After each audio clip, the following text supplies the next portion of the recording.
Good morning प्यारे बच्चों, मैं हूं आपकी एजुकेटर पूर्णिमा अतर सिंह। तो चलिए स्टार्ट करते हैं आज की वर्कशीट नंबर 5। ये वर्कशीट 17 जुलाई की है। तो चलो स्टार्ट करते हैं, इसको समझेंगे। देखो, आर्टिकल्स आर्टिकल्स का हम कब यूज करते हैं। बहुत बहुत बहुत बहुत आसान टॉपिक है ये, एक बार जस्ट ध्यान से समझ लो। देखो, ए ए हमेशा ना सिंगल जो चीज होगी ना उसके साथ यूज होगा। जैसे एक बैग, ठीक है, एक पेंसिल, एक संतरा, एक सेब, इस तरीके से सिंगुलर नाउन, जो चीज सिंगल होगी। ठीक है, विच बिगिंस विद कॉन्सोनेंट। ठीक है, कॉन्सोनेंट और वोवल्स। देखो, ए, ई, आई, ओ, यू, ये लेटर्स होते हैं हमारे वोवल्स। ठीक है, ये वोवल्स हैं। और इन लेटर्स को छोड़ के जो भी लेटर्स बच गए वो हमारे कॉन्सोनेंट हो गए। अब आपको ध्यान क्या देना है, यहां पे इन्होंने क्या कहा कि कॉन्सोनेंट के साथ आएगा ए, और यहां पे एन भी सिंगुलर नाउन के साथ ही, सिंगल चीज के साथ ही यूज होता है। लेकिन साउंड इसकी कैसी आनी चाहिए, वोवल की साउंड आनी चाहिए। ऐसा नहीं है कि यहाँ पे मतलब फॉर एग्जाम्पल यहाँ पे इस तरीके से है और यहाँ पे ए लेटर से कोई चीज शुरू हो रही है, तो आप उसको लाइक यहाँ पे जैसे ये है HOUR, ठीक है, आर लिखा हुआ है। अब यहाँ पे एच साइलेंट है। ठीक है, ये वाला जो लेटर है ना, ये वोवल नहीं है, लेकिन फिर भी यहाँ पे एन आएगा। तो इसी चीज को एक बार ध्यान से समझना है कि यहाँ पे वोवल को नहीं देखना है। ये नहीं देखना है कि AEIOU पहला लेटर है या नहीं। आपको क्या देखना है, आपको ध्यान देना है साउंड पे कि उसकी आवाज कैसी आ रही है। जरा ध्यान से एक बार देखेंगे। ठीक है, मैं आपको बता रही हूँ कि किस तरीके से आपको पहचान करनी है साउंड की। कई बच्चों को लगता है ये चीज कि AEIOU दिख गया और सीधा उन्होंने वहां पे क्या किया, क्या लिख दिया, एन लिख दिया। तो जरा ध्यान से समझेंगे, यहाँ पे देखिएगा। ये देखो, आपको किसकी आवाज देखनी है कि देखो वोवल्स हो गए AEIOU, यहाँ पे क्या आएगा, एन आएगा, इसकी साउंड के साथ आएगा, इसकी साउंड के साथ। देखो, अब आपको इंग्लिश में नहीं समझ में आ रहा होगा तो यहाँ पे चलते हैं। देखो ना, यहाँ पे यू है तो अम्ब्रेला अ की साउंड आ रही है, राइट। यहाँ पे यू है, यू की साउंड आ रही है, यूनियन, अ यूनियन, लेकिन ये तो क्या है, वाउल है, राइट। यहाँ मैं लिखती हूँ अ यूनियन। ठीक है ना, आपने देखा कि मैम ने कहा था वोवल होना चाहिए, नहीं, मैम क्या कह रही है, वोवल की साउंड होनी चाहिए। तो वोवल का चक्कर आप छोड़ दो। आप ध्यान देना कि जब आप लेटर को पढ़ रहे हो तो साउंड किसकी आनी चाहिए। अगर इट डजेंट मैटर कि वो कॉन्सोनेंट है, ठीक है, या फिर वॉवल है, अगर उसकी आवाज ए, आ, ई, उ, बड़ा उ, ए, ओ, ऐसी साउंड अगर दे रहा है कोई वर्ड, ठीक है, शुरू में, तो उसके आगे, और वो सिंगुलर है, ठीक है, सिंगुलर है, तो क्या आएगा, एन आएगा। चलो चलते हैं। ठीक है, बाकी इसके अलावा कोई और आवाज आ रही है, कोई और उच्चारण हो रहा है, तो आप क्या लगाओगे, सिंगुलर के साथ ए लगाओगे। चलो यहाँ पे थोड़ा सा आप लोग देखेंगे, ये ध्यान से एक बार देखो। यहाँ पहुंचते हैं। शब्द का प्रथम लेटर क्या है, यह महत्वपूर्ण नहीं है। महत्वपूर्ण क्या है कि उच्चारण की प्रथम ध्वनि क्या है। यहाँ पे देखो, एन ऑनेस्ट, यहाँ पे एच है, ठीक है ना, लेकिन फिर भी क्या आ रहा है, एन आ रहा है। क्यों, क्योंकि यहाँ पे एच साइलेंट है और आवाज किसकी आ रही है, ओनेस्ट की। ठीक है, अ यू, ठीक है ना, यू। देखो यहाँ पे, तो यहाँ पे देखो क्या है, ई है, लेकिन फिर भी ए आया। क्यों आया, क्योंकि वॉवल की साउंड नहीं है। ये किसकी साउंड आ रही है, इसमें यू की साउंड आ रही है, यूनिवर्सिटी, ठीक है, यू की साउंड आ रही है, ना कि आ ई ऊ की साउंड नहीं आ रही है। तो आई थिंक सो कि ए एन के लिए सबसे महत्वपूर्ण रूल होता है बच्चा, कि आपको आवाज कैसी आ रही है वो चीज ध्यान में रखनी है। तो अगर आपको ये रूल समझ में आ गया है तो मुझे कमेंट में जरूर बताएंगे कि ठीक है मैम समझ में आ गया, नहीं तो इसके लिए हम कई क्लासेस और भी ले चुके हैं। तो चलो बच्चा, अब आगे देखेंगे। द का क्या होता है, the is used before unique things. ये एक तो यूनिक चीजों के लिए यूज होता है, अनकाउंटेबल नाउन्स के लिए यूज होता है, और एडजेक्टिव सुपर, द मोस्ट, ठीक है ना, सुपर रिलेटिव डिग्री के साथ यूज होता है। जो नदियां हैं उनके नाम के साथ, न्यूज़पेपर के साथ, माउंटेन के साथ, जो बड़े बड़े सागर हैं उनके साथ, और द अर्थ के साथ, ठीक है, द जुपिटर, इस तरीके से जितने भी प्लैनेट्स होते हैं।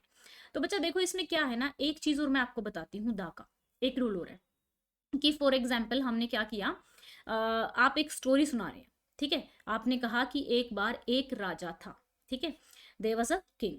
तो पहले आपने क्या, देयर वाज अ किंग, ठीक है ना। अब जब भी आप किंग शब्द का यूज करोगे उस कहानी में किंग शब्द का यूज करोगे दोबारा, तो अ किंग नहीं आएगा, द किंग आएगा, ये ध्यान रहे। अभी आप कहोगे कि मैम द किंग क्यों आएगा, अ किंग क्यों नहीं आएगा, है तो सिंगुलर। जिस चीज का जिक्र एक बार आपने कर दिया तो अब आप उससे फेमिलियर हो गए, है ना, कि भाई आप उसी राजा को रेफर कर रहे हो, है ना, तो द किंग आएगा, ठीक है। अब जैसे यहाँ पे मैं अगर आपको कहूं कि उस लड़के को बुलाओ, मतलब मेरे को पता है कि मैं किसको बुला रही हूँ, उस लड़के को बुलाओ, ठीक है, तो आएगा क्या, मैं अगर ये कहती हूँ कि किसी लड़के को बुला दो, तो अ बुआ आएगा। लेकिन अगर मैंने रेफर कर दिया कि उस लड़के को बुलाओ, तो द बुआ आएगा।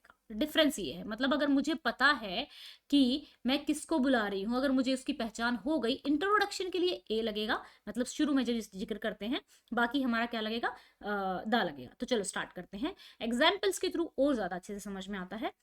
बाकी तो आपको कोई भी डाउट होगा तो आप कमेंट करके पूछ लेंगे, है ना। पहले कोशिश करना कि खुद फिल करो, क्योंकि मैंने रूल बता दिया है, ए और एन।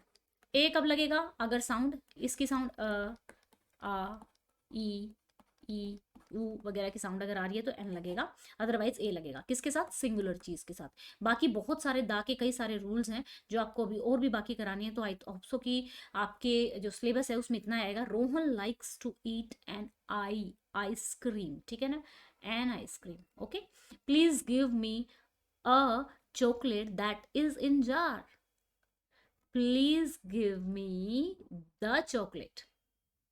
क्यों आया था, क्योंकि मैं रेफर कर रही हूं कि वो वाली चॉकलेट दो, प्लीज गिव मी। मैं अगर मैं कहूं, ठीक है, मैंने क्या कहा, मैं दुकान पे जाकर खड़ी हो गई, ठीक है, तो दुकान में यहाँ पे चॉकलेट्स रखी हैं, एक जार में रखी है, एक ऐसी कई सारी चॉकलेट रखी है, तो मैं दुकानदार को कहती हूँ कि मुझे एक चॉकलेट दे दो, ठीक है ना।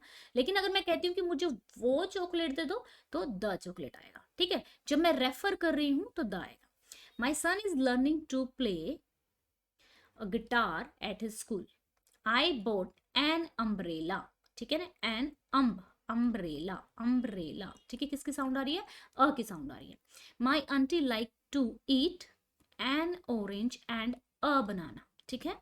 We should always speak the truth, हमें सच्चाई, मतलब ये एक तरीके से यूनिक चीज है। वट इज ट्रूथ जो होती है उसके सामने भी द ही आता है। What is the name of country, आपकी कंट्री का क्या नाम है, उसको उस कंट्री का नाम क्या है। I waited for an hour, ठीक है, क्योंकि आर आर, ठीक है, आर की वो आ रही है, साउंड आ रही है। द डार्केस्ट क्लाउड, क्योंकि क्या है, ये सुपर रिलेटिव डिग्री है, डार्क, ठीक है, डार्कर, डार्केस्ट, ठीक है, एडजेक्टिव की, ठीक है ना। बादल कितना गहरा है, बादल बहुत गहरा है, ठीक है। The darkest cloud has a silver lining, उस पे सिल्वर लाइनिंग थी, ठीक है। अब चलते हैं आगे। Last Sunday a strange thing happened, I was about to leave my house, मैं अपने घर को छोड़ने वाला था। व्हेन द टेलीफोन रिंग, उसको पता है कौन सा टेलीफोन रिंग कर रहा है। I rush to pick up the telephone, ठीक है। When it stop ringing I set down on the sofa, जो आपकी निर्जीव चीजें हैं, and waited for an hour, but nothing happened. I drank a glass of water and decided to go to the market. और उसके बाद मैंने decide किया कि मैं मार्केट जाता हूँ। I picked up an umbrella as by now it was raining outside and walked out. I locked the house, क्योंकि हाउस को हम ऑलरेडी रेफर कर चुके हैं, and was running down the stairs. When I heard, I know कि आप लोगों को थोड़ा सा दा में क्या है, थोड़ा सा कंफ्यूजन हो रहा होगा कहाँ पर दा आएगा कहाँ पे ए आएगा। तो ये चीज़ें मैं आपको अभी लाइक नेक्स्ट जब हमारा दा का आएगा, स्पेशली दा वाली वर्कशीट आएगी, तो उस टाइम मैं दा की कुछ कुछ कुछ कुछ कुछ क्या करूँगी आपको और ज़्यादा, दा में थोड़े से ज़्यादा रूल है, ए एन में वही वाला रूल है। I heard the ringing again, I decide not to pick the phone and went to the market to buy a flower pot, a pencil box and a brick of ice cream, ठीक है ना। तो इस तरीके से ये हो गई हमारी आज की वर्कशीट। तो बच्चा आपको बहुत ही अच्छे से ध्यान से समझते हुए इनको करना है। अगर आप समझ के करते हो तो मैं कह रही हूँ कि आपको कोई प्रॉब्लम ही नहीं आने वाली। अच्छा, एक इंपॉर्टेंट बात क्या, कि कल होने संडे को कॉम्बैट होगा, तो मैं चाहती हूँ कि सभी बच्चे कॉम्बैट को अटेंड करें। एक सेकंड के लिए मुझे टाइम देंगे। हाँ, यहाँ पे देखो कॉम्बैट है क्या। कॉम्बैट एक तरीके का क्विज होता है, ठीक है। इसमें आपके मैथ और साइंस की एनसीईआरटी के क्वेश्चन आएंगे। 30 क्वेश्चन होंगे, 60 मिनट में आपको करने हैं। अगर आपका बहुत ही अच्छा रैंक आता है तो आप प्लस का सब्सक्रिप्शन जीत सकते हैं, करोड़ों रुपए की स्कॉलरशिप जीत सकते हैं, आप किसी भी क्लास का कॉम्बेट दे सकते हैं। तो आप अपनी क्लास का कॉम्बेट जरूर दें, इससे आपके सब्जेक्ट की जो नॉलेज है वो बढ़ेगी।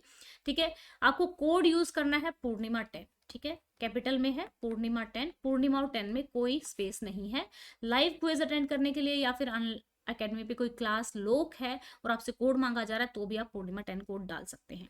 आपको 10% डिस्काउंट मिलेगा अगर आप कोई कोर्स खरीदते हैं, स्पेशल क्लास अटेंड करना चाहते हैं। और कॉम्बैट में एनरोल करने के लिए लिंक मैंने डिस्क्रिप्शन में दे दिया, तो लिंक को क्लिक करना, पूर्णिमा 10 कोड डालना, इस क्विज को जरूर अटेंड करना, क्योंकि ये बिल्कुल बिल्कुल बिल्कुल फ्री है, इसकी कोई फीस नहीं है। ठीक है। तो बच्चों, चैनल को सब्सक्राइब करना अगर अभी तक सब्सक्राइब नहीं किया। हाँ, एक और बात, जो आपके बीच में कुछ वर्कशीट रह गई, लाइक 12 जुलाई से लेके या फिर 5 जुलाई से ले लो, क्योंकि 7 को भी मैं नहीं थी, 5 जुलाई को तो सारी हो गई थी शायद। 5 से लेके जितनी भी वर्कशीट एक दो रह गई इंग्लिश की, जैसे कल एसएसटी की रह गई है, तो वो सारी की सारी आपकी सैटरडे और संडे को बन जाएंगी, क्योंकि सैटरडे वाली मैं आज ही डाल रही हूँ, तो कल का दिन भी फ्री होगा, संडे वाला दिन भी आपको कोई कुछ काम नहीं करना है। अगर आप समझना चाहते हैं, क्योंकि बहुत सारे बच्चों की रिक्वेस्ट आ रही है कि मैम समझ नहीं आ रहा है, तो मैं वो वर्कशीट सारी की सारी आपको लिए कल और परसों में डाल दूंगी, तो हमारा पूरा का पूरा सारा सिलेबस पूरा हो जाएगा, यानी कि जो पीछे हमारा चल रहा था, फिर हम मंडे से नए से वर्कशीट अच्छे से सुबह सुबह मॉर्निंग में आपको मिल जाया करेंगी। ओके बच्चों, thank you, have a nice day, may God bless you.